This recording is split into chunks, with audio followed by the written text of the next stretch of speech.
اللہ کا آدمی اور اس کے دل کے درمیان حائل ہونے کا مطلب یہ ہے کہ انسان اگر گناہ کی طرف بعض اوقات مائل بھی ہو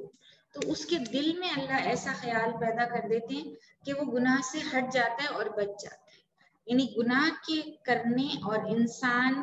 کے ارادے کے درمیان اللہ تعالیٰ حائل ہو جاتا ہے اور اس کو روک دیتا ہے اس گناہ سے. یہ بھی اللہ کی بہت بڑی مہربانی ہے. اور اللہ تعالیٰ نے یہ بھی فرمایا کہ تم سب اس کے روبرو جمع کیے جاؤ گے، اس کے سامنے پیش کیے جاؤ. وَاتَّقُوا فِتْنَةً لَا تُصِيبَنَّ الَّذِينَ ظَلَمُوا مِنْكُمْ خَاصَّةً، اور اس فتنے سے ڈرو جو خصوصیت کے ساتھ انہی لوگوں پر واقع نہ ہوگا جو تم میں گنہگار ہیں، اور جان رکھو کہ خدا سخت عذاب دینے والا ہے. اس آیت کے پس منظر میں نا ایک بات تو یہ آتی ہے کہ یہ ایک عمومی بات ہے، یعنی عام طور پر اللہ تعالیٰ نے یہ تمام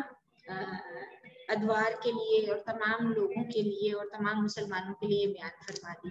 کہ اس فتنے سے نہ ڈرو جو خصوصیت سے ظالم لوگوں پر واقع ہوگا. اس کی وجہ کیا ہے کہ بعض دفعہ ایسا ہوتا ہے کہ ہم دیکھتے ہیں کہ جو معصوم اور بے گناہ لوگ ہیں وہ بھی کسی آزمائش میں مبتلا ہو جاتے ہیں، وہ بھی کسی مصیبت میں مبتلا ہو جاتے ہیں. تو یہاں پر ایک عام طور پر اللہ تعالیٰ نے بات بیان کر دی کہ بعض دفعہ کوئی آزمائش، فتنے سے مراد آزمائش ہے، یہاں پر کوئی آزمائش یا کوئی مصیبت یا کوئی ابتلا جو ہے وہ صرف گناہگار لوگوں پر نہیں آتی، بعض دفعہ معصوم اور بے گناہ لوگوں پر بھی آتی ہے. ایک بات تو یہ. دوسری بات یہ کہ اگر کسی معاشرے میں ایسے لوگ موجود ہوں جو برائی کر رہے ہیں، جو گناہ گار ہوں، جو گناہ کر رہے ہوں مسلسل، اور وہ لوگ جو ہیں وہ ان گناہوں پر ڈٹے ہوئے ہوں اور اصرار کرتے رہے ہوں یا کرتے رہتے ہوں، اور وہاں پر موجود جو نیک لوگ ہیں وہ ان کو ان گناہ کے کاموں سے نہ روکیں اور وہ اپنے آپ کو خاموش کر کے بیٹھ جائیں اور خاموشی سے بیٹھ جائیں طرف، اور وہ کہیں کہ یہ ان کے اعمال ان کے ساتھ اور ہمارے ساتھ، اور اس برائی کو ہوتے ہوئے دیکھیں اور اس کو نہ روکیں، تب بھی ان نیک لوگوں پر آزمائش آ جاتی ہے. اور ایک اور پس منظر بھی ہے اس آیت کا، اور وہ یہ ہے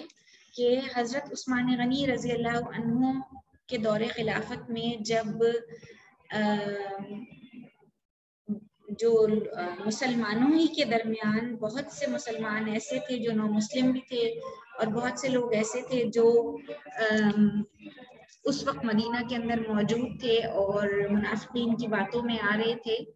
تو انہوں نے حضرت عثمان غنی کے خلاف ایک بغاوت کھڑی کر دی تھی اور ان کو ایک طرح سے ان کو مجبور کر رہے تھے وہ لوگ خلافت کا عہدہ چھوڑنے سے. تو مدینہ کے اندر حالات بہت خراب ہو چکے تھے، خانہ جنگی کی کیفیت ہو رہی تھی. خلیفہ وقت کو انہوں نے قید کر دیا تھا ان کے مکان میں، اور ان کے اوپر پانی بھی ان کا بند کر دیا، اور ان کو بہت زیادہ تکلیفیں بھی پہنچائیں، اور پھر آخر میں الٹیمیٹلی ان کو شہید بھی کر دیا. تو جس وقت حضرت عثمان کی شہادت ہوئی ہے اور مدینہ کے اندر بہت زیادہ کشیدگی ہو گئی، یعنی مسلمان ہی مسلمان آپس میں لڑ رہے تھے، تو یہ آیت تھوڑا سا پس منظر اس واقعے کا بھی بیان کرتی ہے کہ اللہ تعالیٰ فرماتے ہیں کہ اس فتنے سے ڈرو، اس آزمائش سے ڈرو جو صرف ظالم اور گناہگار لوگوں پر نہیں ہوگا، بلکہ اس میں معصوم اور بے گناہ لوگ بھی اس کی زد میں آ سکتے ہیں. اور یہ اس دور کا بہت بڑا فتنہ تھا حضرت عثمان کی شہادت کے بعد جو کھڑا ہوا تھا. اور پھر اللہ تعالیٰ نے فرمایا اور جان رکھو کہ اللہ سخت عذاب دینے والا ہے. یعنی تین طرح کی باتیں ہیں اس کے اندر. ایک تو یہ کہ ایک عام بات اللہ تعالیٰ نے سب کو ہی بیان فرما دی کہ اس فتنے سے ڈرو اور اس سے پناہ مانگو اللہ کی جو صرف گناہگاروں پر واقع نہ ہوگا. دوسری بات اللہ نے یہ فرمائی کہ اگر کسی معاشرے کے اندر گناہ ہو رہے ہوں اور گناہگار گناہوں پر اصرار کر رہے ہوں اور وہ حد سے بڑھتے جا رہے ہوں، اور جو نیکوکار ہیں وہ ان کو روکیں نہ ان گناہوں کو کرنے سے، تو بھی نیکوکار لوگ اس آزمائش کی زد میں آ سکتے ہیں. اور تیسرا واقعہ میں نے آپ کو حضرت عثمان غنی رضی اللہ عنہ کی شہادت سے متعلق بیان فرما دیا. اگلی آیت پڑھتے ہیں. وَاذْكُرُوا إِذْ أَنْتُمْ قَلِيلٌ مُسْتَضْعَفُونَ فِي الْأَرْضِ تَخَافُونَ أَنْ يَتَخَطَّفَكُمُ النَّاسُ فَآوَاكُمْ وَأَيَّدَكُمْ بِنَصْرِهِ وَرَزَقَكُمْ مِنَ الطَّيِّبَاتِ لَعَلَّكُمْ تَشْكُرُونَ. اور اس وقت کو یاد کرو جب تم زمین مکہ میں قلیل اور ضعیف سمجھے جاتے تھے اور ڈرتے رہتے تھے کہ لوگ تمہیں اڑا نہ لے جائیں، یعنی بے خانماں نہ کر دیں، تو اس نے تم کو جگہ دی اور اپنی مدد سے تم کو تقویت بخشی اور پاکیزہ چیزیں کھانے کو دی تاکہ اس کا شکر ادا کرو۔ یہ کس وقت کی بات ہے؟ یہ ہجرت مدینہ سے پہلے، آپ صلی اللہ علیہ وسلم کے مدینہ ہجرت کرنے سے پہلے اور عام مسلمانوں کے مدینہ ہجرت کرنے سے پہلے کی بات ہے کہ مسلمانوں پر بہت زیادہ ظلم کیا جاتا تھا، یعنی کفار مکہ جو تھے جن کو پتہ لگ جاتا تھا کہ جو مسلمان ہوا ہے اس کے درپے ہو جاتے تھے اور اس کو طرح طرح کی اذیتیں دیتے تھے، اور بے شمار واقعات تاریخ کے اندر بھرے پڑے ہیں جب صحابہ کرام کو بہت زیادہ تکالیف دی گئی اور ان کو بہت زیادہ اذیتیں پہنچائی گئی، اور اس وقت مسلمان اتنے کمزور حالت میں تھے کہ ہر وقت ڈرتے رہتے تھے کہ اب کوئی آئے اور اب کوئی ہمارے اوپر جو ہے وہ حاوی ہو جائے۔ اللہ کے حتیٰ کہ اللہ کے رسول صلی اللہ علیہ وسلم نے بھی مکہ میں رہتے ہوئے بہت سخت وقت گزارا۔ شیب ابی طالب کا واقعہ آپ کو یاد ہے، 3 سال اس گھاٹی کے اندر محصور رہے مسلمان، کے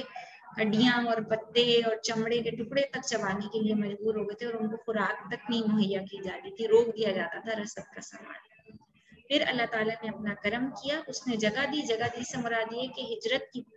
کروا دی مسلمانوں کی مکہ سے مدینہ، وہاں پر مسلمانوں کو ٹھکانہ دیا گیا، اور وہاں کے جو انصار تھے، جو مسلمان مدینہ کے اندر آباد تھے، انہوں نے مہاجرین ہجرت کرنے والے کر کے آنے والے لوگوں مسلمانوں کو جگہ دی، اپنے گھروں کے اندر جگہ دی۔ پھر اللہ نے فرمایا اپنی مدد سے تم کو تقویت بخشی، پھر اللہ نے اپنی مدد مستقل مسلمانوں کے ساتھ جاری رکھی، لوگ مزید مسلمان ہوتے گئے، مسلمانوں کی جو تعداد تھی وہ بڑھتی گئی، اور وہ ایک مضبوط جماعت اور ایک باعتماد جماعت اور ایک اسلامی ریاست جو تھی وہاں تشکیل پائی۔ پھر اللہ نے فرمایا پاکیزہ چیزیں کھانے کو دی، وہاں اللہ تعالیٰ نے رزق بھی مہیا، وہ رزق جس کے لیے مسلمان مکہ کے اندر بہت قسم کرسی کی حالت میں وقت گزارتے تھے، کئی کئی وقت کے فاقے ہوتے تھے، اور حتیٰ کہ آپ صلی اللہ علیہ وسلم کے اپنے گھر میں کچھ نہیں ہوتا تھا کھانے کے لیے، آپ کی ازواج مطہرات کے گھروں میں کچھ نہیں ہوتا تھا، آپ کی اولادوں کے لیے کچھ نہیں ہوتا تھا، مسلمانوں کے لیے کچھ نہیں ہوتا تھا، اور بہت بہت غربت اور بہت ہی زیادہ تنگی اور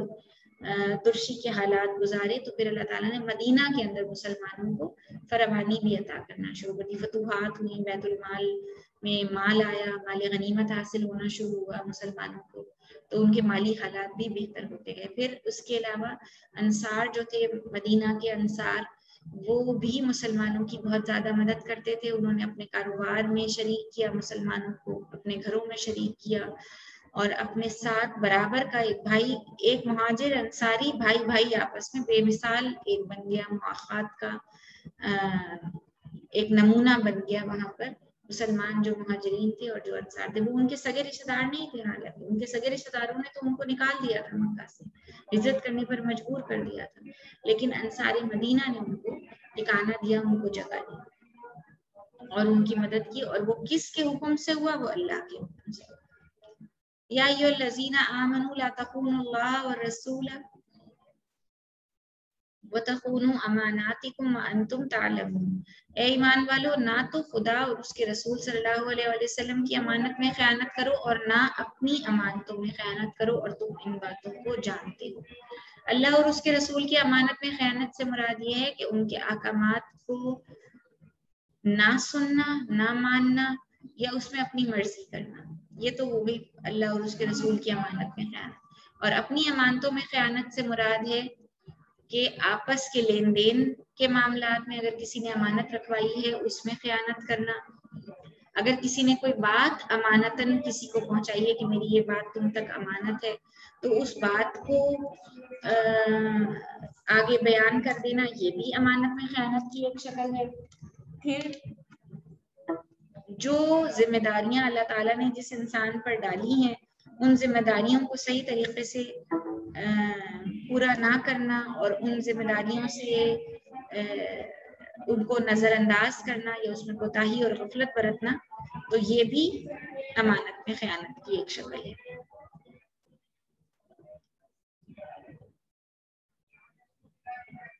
ٹھیک ہے، اور اللہ تعالیٰ فرماتا ہے اور تم ان باتوں کو جانتے ہو. آپ یہ بات سمجھ لیجیے بیٹے کہ جو یہ ہماری غفلتیں اور ہماری کوتاہیاں ہوتی ہیں نا، وہ ہمارا ضمیر ہمیں خود ہی بتا دیتا ہے. اور ذمہ داریاں، اگر آپ بحیثیت طالب علم ہیں تو آپ کی ذمہ داری اپنے وقت کو بھرپور طریقے سے اور اچھے طریقے سے استعمال کرنا. اگر آپ بیٹی ہیں یا بیٹے ہیں تو اپنے والدین کے احکامات کو ماننا اور قبول کرنا. اگر آپ کسی جگہ پر گئے ہیں اور کسی جگہ سفر کر رہے ہیں تو وہاں پر موجود اس سفر کے دوران ان لوگوں کے ساتھ حسن سلوک کرنا. یعنی ایک ایک چیز جو ہے وہ آپ کے لیے امانت ہے، ایک ایک بات آپ کے لیے امانت ہے، ایک ایک کام آپ کے لیے امانت ہے. ان تمام چیزوں کو پورا کرنا. پھر اسی طرح جو اہل اقتدار لوگ ہیں، جن کو کوئی عہدہ دیا گیا ہے، جن کو کوئی ذمہ داری دی گئی ہے، تو اس ذمہ داری کو پورے طریقے سے انجام دینا، اس وقت کو ضائع نہ کرنا، اس میں اپنی بہترین صلاحیتیں صرف کرنا، ہر ذمہ داری اور ہر عہدے کے اعتبار سے وہ بھی امانت ہے آپ کے لیے. تو ان امانتوں کو بھی پوری ذمہ داری کے ساتھ، پوری دیانتداری کے ساتھ ان کا خیال رکھنا، ان کی حفاظت کرنا، یہ ہماری بحیثیت مسلمان بھی ذمہ داری ہے، بحیثیت انسان بھی ذمہ داری. اگر سب لوگ اپنا اسی طرح محاسبہ کر لیں اور اسی طرح اپنے آپ کو تیار کر لیں اور اپنی سوچ کو اس طرح سے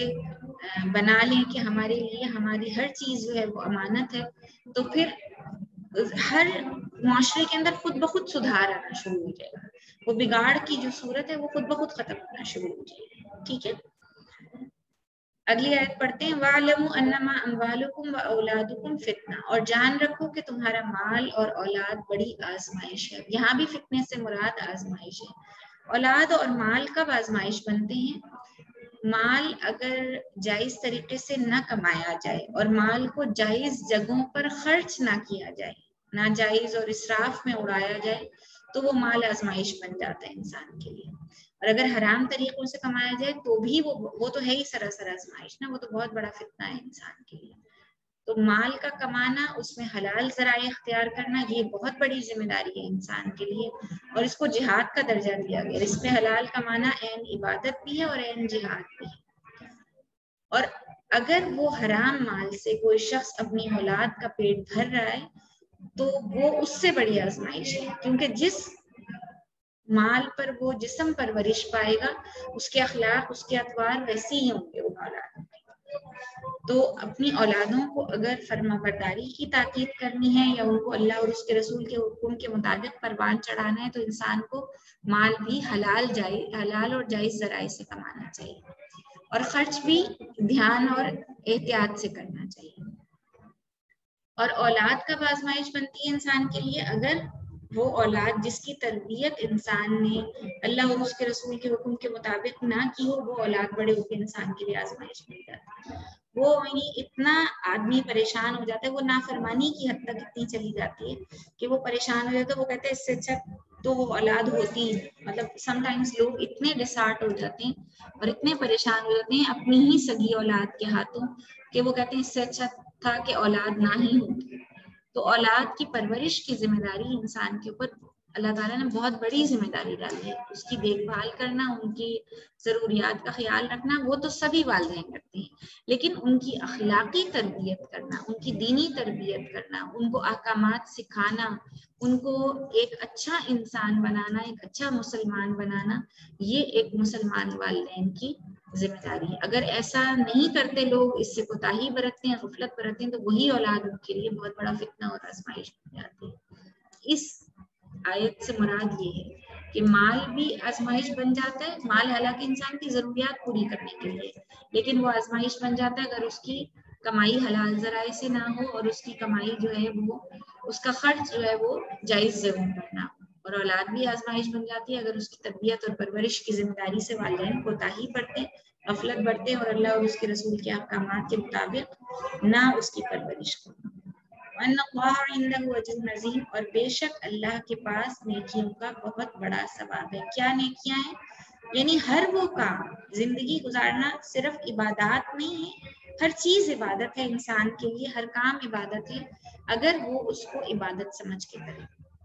اگر اس کام میں وہ یہ خیال رکھے کوئی بھی کام ہے، چھوٹے سے چھوٹا ہے، بڑے سے بڑا ہے، گھر کا کام ہے، باہر کا کام ہے، لوگوں کے ساتھ معاملات کرنے ہیں، اپنی اولاد کے ساتھ معاملات کرنے ہیں، اپنے والدین کے ساتھ معاملات کرنے ہیں، اگر اس کے اوپر کوئی نگرانی ہے اور اس کا اپنا ضمیر اس کے اوپر نگران ہے تو وہ اس کو بچا لے گا گناہوں سے اور غلطیوں سے اور نقصانات سے. اور پھر اللہ تعالیٰ اس کو دنیا کے اندر اس طرح کی زندگی گزارنے پر دنیا میں بھی اس کے لیے آسانی فرماتے ہیں اور آخرت میں تو ان کے لیے اجر عظیم ہے. اور پھر انسان کی زندگی کے بعد اس کے لیے جو سب سے بڑا صدقہ جاریہ بنتی ہے وہ اس کی اپنی اولاد ہوتی ہے، جو اس کے بعد وہ اعمال کرتی ہے جس کی تربیت ماں باپ نے